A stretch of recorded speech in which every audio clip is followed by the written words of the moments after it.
네, 우리 다정의 가족분들은 가인이라고 하면 누가 가장 먼저 생각나시나요? 아무래도 전 부하걸의 이 가인 씨가 가장 먼저 떠오르는데, 복국장은 물어보니까 요즘 트로트의 이 새 바람을 몰고 온 송가인 씨가 먼저 아니냐라고 하더라고요. 자, 그러나 이 법조인들이 가장 좋아하고 또 존경하는 가인은 바로 이분입니다.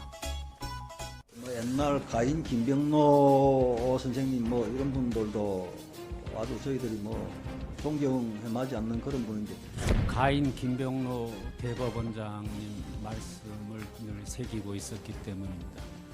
예, 가인 김병로 대법원장 님을 여러 가지 측면에서 존경합니다. 네, 바로 초대 대법원장 가인 김병로 선생입니다. 이 가인은 항일 의병투쟁에 뛰어들고 또 일제강점기 땐 독립운동가들을 위해 무료 변론을 맡았습니다. 자, 이승만 대통령이 그를 초대 대법원장으로 임명을 했죠.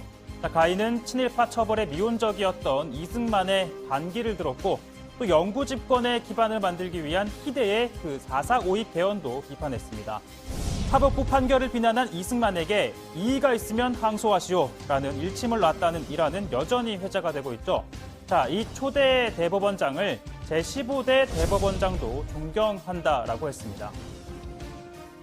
가인 선생과 같은 분이 우리 곁에 계셨다는 것은 사법부, 나아가 우리나라 전체가 크게 자랑스러워 할 일이 아닐 수 없습니다.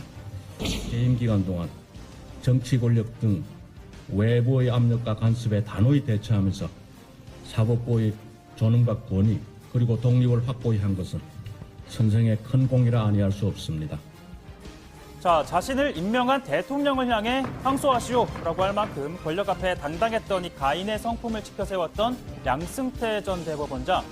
그가 대법원장으로 재임했던 6년은 어떠했나요? 자, 청와대가 관심을 가질 법한 사건이죠. 일제 강제징용 손해배상소송, 이 원세훈 선거 개입, 또 통상임금, 그리고 정교조 법외노조 사건 등을 정리한 다음에 법원이 이 재판들을 신경 써줄 테니 이 양승태 대법원장의 수건인 상고법원 도입 등을 도와달라며 이 거래를 하려 했다는 게 이 검찰의 판단입니다.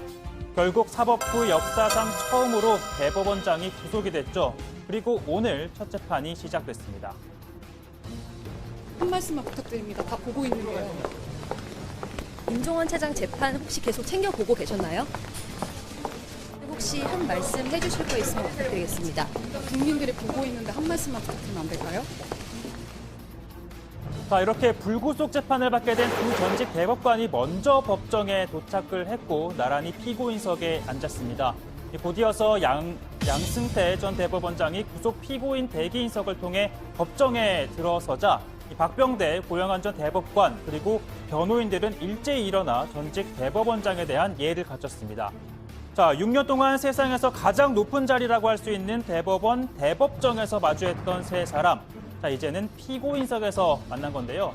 이런 현실 예상이나 했을까요? 자, 재판 첫 절차인 신상을 확인하는 절차에서 재판부가 직업을 묻자 세 사람 모두 직업이 없습니다라고 답했습니다.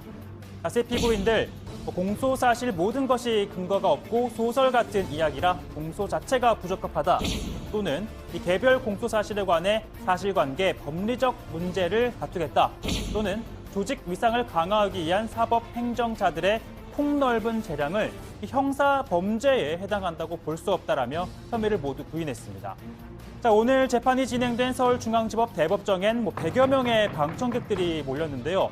취재진과 일반 방청객 외에도 민병과 참여연대 등에서 모집한 시민 방청단이 대거 자리를 잡았습니다.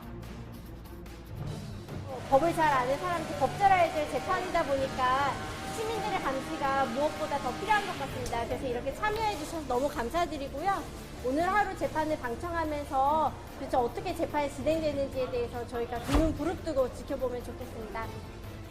자, 그리고 또 눈에 띄는 인물이 있었는데요. 이 공모관계로 기소돼 별도로 재판을 받고 있는 임종원 전 차장의 부인도 같은 시각 다른 법정에서 열린 남편의 재판이 아닌 양승태 전 대법원장의 재판을 지켜봤다고 합니다. 자, 참고로 오늘 임 전 차장 재판엔 헌법재판소 파견 근무를 했던 최모 부장판사가 증인으로 출석했는데요.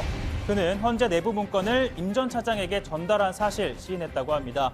그는 헌재에서 진행 중이던 한일 청구권 협정 관련 보고서 또는 박근혜 전 대통령 탄핵 심판 예상 결과 그리고 이정미 재판관 후임 지명권 행사 등에 대한 이 내부 정보도 전달했다고 합니다.